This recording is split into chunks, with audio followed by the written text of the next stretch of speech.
जरा जोर से तो बोलो। साधु जी, साधु जी, पागलो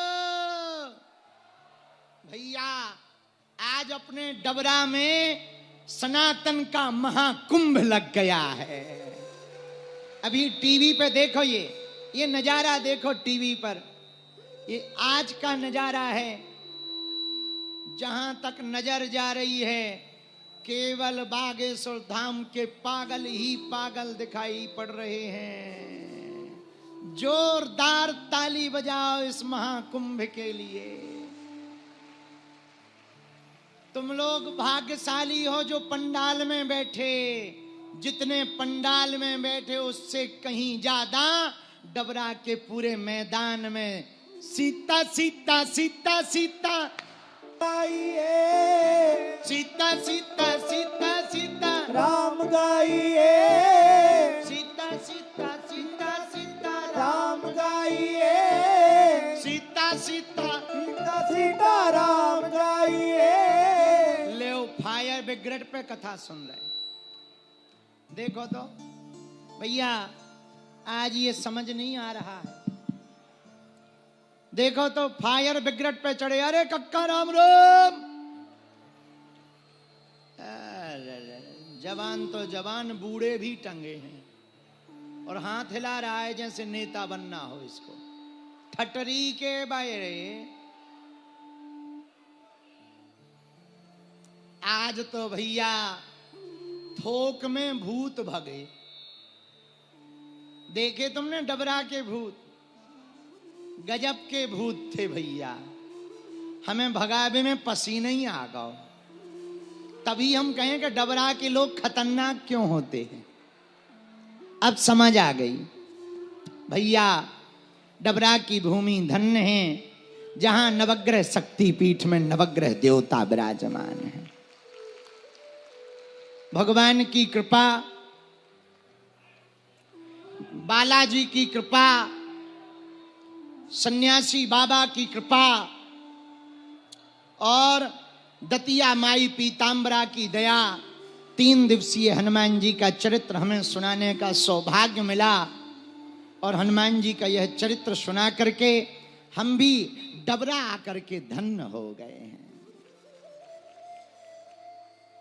आज तो चारों दिशाओं में सनातन की गूंज गूंज रही है। धूमेश्वर महादेव, और आज तो बड़ी कृपा करके भैया पूज्य दनरौवा वाले महाराज जी भी आए हुए हैं। डॉक्टर हनुमान दनरौवा सरकार, जोरदार ताली बजा करके सीताराम बोलो। सब संत बैठे हैं। पूज्य शिवपुरी वाले महाराज जी भी विराजमान हैं, बड़े हनुमान जी वाले, और सब संत जनों के चरणों को दंडवत प्रणाम। ग्वालियर वाले महाराज जी भी विराजमान हैं, उनके चरणों को भी दंडवत प्रणाम। सभी संत विराजमान, महंत विराजमान। आप सब लोगों के हृदय में जो राम जी बैठे हुए हैं, उन राम जी के चरणों को हम प्रणाम करते हैं। सिया राम मैं सब जग जाने, करऊं प्रणाम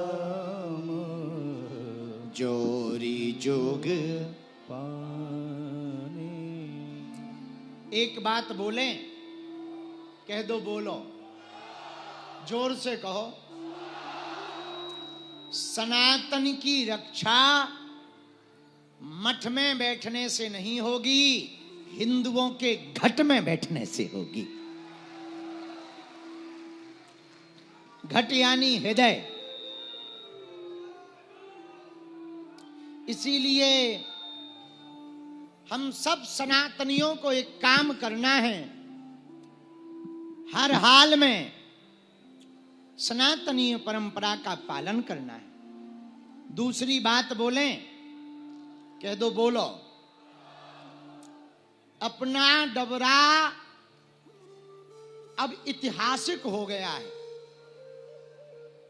विश्व में ऐसा कोई नवग्रह का मंदिर नहीं है जहां पर सत्संग हॉल के 16 खंभों के अंदर 64 योगिनी विराजमान हो गए।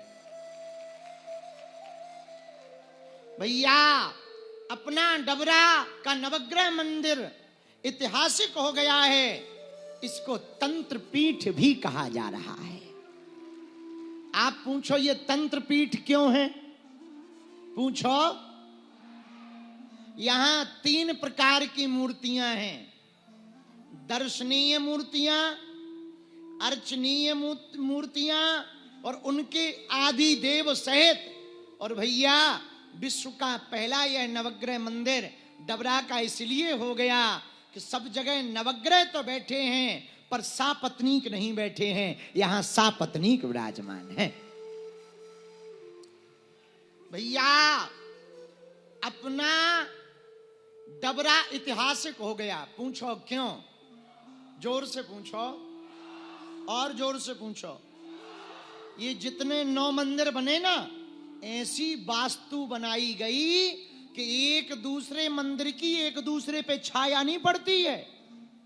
हाँ, और तो ठीक है, गोलाकार में 9 देवता बैठे, नवग्रह के 9 देवता विराजमान गोलाकार में, लेकिन एक दूसरे से नजर भी नहीं मिल रही। कहूं एक दूसरे यहां भस्म ना कर दे। हाँ, ऐसा नवग्रह मंदिर भारत में कहीं है तो मध्य प्रदेश के अपने डबरा में स्थित विराजमान है।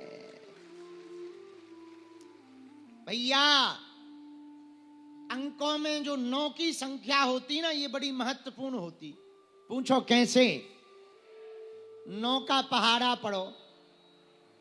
9 दूनी 8 और 1, 9 तिया 27, 7 और 2, 9 चौको 36, 3 और 6, 9 पंचे 45, 5 और 4, 9 छक्के 54, 5 और 4, 9 7 63, 6 और 3, 9 8 72, 7 और 2, 9 नाम 81, 8 और 1, और 9 धाम 0 हटाओ फिर 9।